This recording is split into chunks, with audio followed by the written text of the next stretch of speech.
ल ल से 1 2 3 ल ओके सम्झि ल यही त सम्झ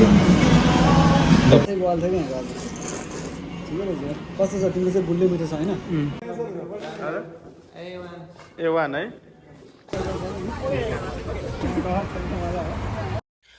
हेलो गाइस नमस्ते नमस्कार यहाँहरूलाई सबैलाई स्वागत छ मेरो एनदर भ्लगमा अनि त्यसपछि आज चाहिँ हामी यता नागोया भन्ने सिटीको चाहिँ सबैभन्दा फेमस ठाउँ साकाया भन्ने ठाउँमा चाहिँ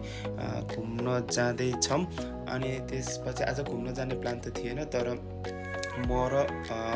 अर्को एउटा साथी चाहिँ सँगै एउटै कम्पनीमा काम गर्ने हो तर आज चाहिँ सँगै दुईजनाको सँगै यासमी थियो क्या अनि अर्को कम्पनीमा काम गर्ने साथीको पनि आज यासमी रहेछ अनि त्यो सोचेर दिउँसो थिएर ठ्याक्क मेसेज गरेको त उसको पनि ठ्याक्क यासमी रहेछ क्या अनि मैले चाहिँ बाहिरतिर निस्किदियो त घुम्नलाई भनेर भनेको अनि साथीले पनि हुन्छ नि त भनेर भन्नुभयो अनि त्यसपछि आएर हामी चाहिँ ढिलै निस्केका थियौँ कि 4 बजेतिर निस्केका थियौँ यता रुमबाट चाहिँ अनि उता पुग्ने बेलामा चाहिँ कति 5 बजिसकेको थियो क्या अनि यताउति हल्का नेपाली पसलहरूमा चाहिँ सामानहरू किनिसकेपछि चाहिँ अनि त्यसपछि आएर साँझ परिसकेको थियो अनि त्यसपछि आएर यतातिर ब्रेक स्ट्रिट एरियातिर चाहिँ एकछिन घुम्यौँ कि हामी अनि त्यसपछि आएर यो एरिया चाहिँ कस्तो भन्दाखेरि नेपालको ठमेल एरिया जस्तै भनौँ न बाहिर अब बसेर चाहिँ बाहिर अब स्मोकहरू गर्ने अनि बाहिर त्यो रक्सीहरू खाने एरिया रहेछ क्या अनि त्यसपछि हिँड्दा अनि थाक्यो क्या अनि भोक पनि लागिसक्यो अनि अर्को साथीलाई सोधेको के खाने हो त भनेको अनि त्यसपछि अर्को साथीले चाहिँ थाई फुड ट्राई गर्ने हो त भनेर भन्नुभयो अनि त्यसपछि अर्को साथी र मैले चाहिँ थाई फुड अहिलेसम्म खाएको थिएन क्या तर अर्को मैसँग यहीँ सँगै बस्ने साथीले चाहिँ पहिले ट्राई गरेको रहेछ अनि त्यसपछि उसले चाहिँ रिकमेन्ड गरेर चाहिँ जम्न त मिठो हुन्छ थाई फुड पनि मैले खाएको छु भनेर भन्नुभयो अनि त्यसपछि हामी चाहिँ गयो क्या थाई रेस्टुरेन्टमा छिरेपछि अनि एकछिन बसिसकेपछि यसो मेन्यु हेरेको त तर मेनु चाहिँ मलाई चाहिँ कस्तो लाग्यो भन्दाखेरि नेपाली रेस्टुरेन्टको भन्दा चाहिँ धेरै नै सस्तो लाग्यो क्या प्राइजहरू अनि त्यसपछि खानेकुराहरू पनि मिठै थियो भनौँ न अनि त्यसपछि यहाँ चाहिँ त्यो 100 एनको चाहिँ अब एकजनाले फलो गऱ्यो भने चाहिँ 100 एन चाहिँ डिस्काउन्ट हुने रहेछ त्यो रेस्टुरेन्टको पेजमा चाहिँ फलो गरेर चाहिँ डिस्काउन्ट हुने रहेछ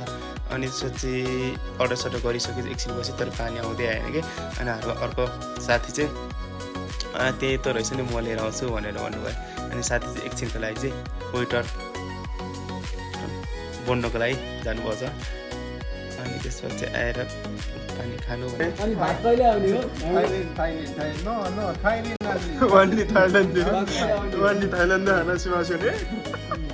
त्यसपछि आएर एकछिन बस्यौँ अनि त्यसपछि आएर अर्डर गरेको त्यस्तै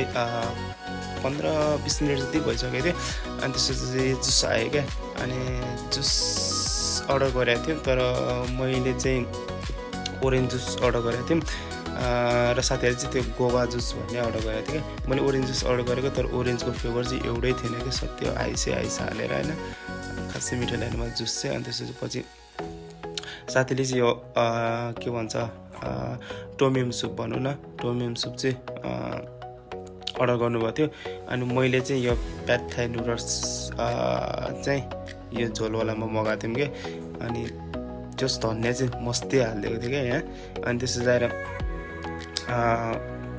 एक बोल थियो क्या एक बोल थियो धेरै थियो कि यो खानेकुरा चाहिँ धेरै आएको थियो अनि त्यसपछि आएर मासुहरू पनि के त्यो पुरा मजाले हाल्दै थियो क्या अनि अर्को साथीले चाहिँ म ट्राई गर्छु है त कस्तो रहेछ भनेर ट्राई गर्नुभयो क्या कस्तो सन्डे अनि त्यसपछि मैले ट्राई गरेको अनि मैले ट्राई गरेको तर हल्का गुलियो जस्तो लाग्यो मलाई चाहिँ अनि लेमन थियो अनि लेमन र मैले त्यो हल्का त्यो चिल्ली पाउडर हालेको अनि त्यसपछि चाहिँ मिठै लाग्यो राम्रै लाग्यो मैले त्यो सोचेको भन्दा चाहिँ ठिकै लाग्यो यस्तो सुरुचोटि खाएर भएर नि होला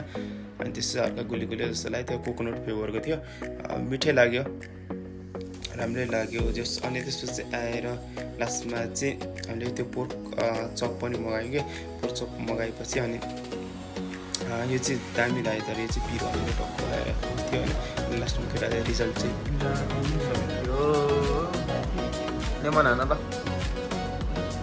चाहिँ अनि पछि बिल पेमेन्ट गर्न गयौँ बिल पेमेन्ट गरिसकेपछि त्यस्तै हामीले चाहिँ फिटी गरेर तिर्यो अनि त्यसपछि आएर अर्को साथीले सोधेको कस्तो छ भन्ने कुरा सन्दीप थाई फुड कस्तो लाग्यो तपाईँलाई A1 है त्यसपछि बेलुकाको चाहिँ कति 9 बजिसकेको थियो अनि उता अर्को साथीको चाहिँ फेरि टाढै हो क्या उता बस्ने ठाउँ चाहिँ अनि त्यसपछि उसको ट्रेन चाहिँ 10 बजेसम्म मात्रै लाग्ने रहेछ अनि त्यसपछि हामी चाहिँ अनि फर्क्यौँ अहिलेलाई यति नै धन्यवाद।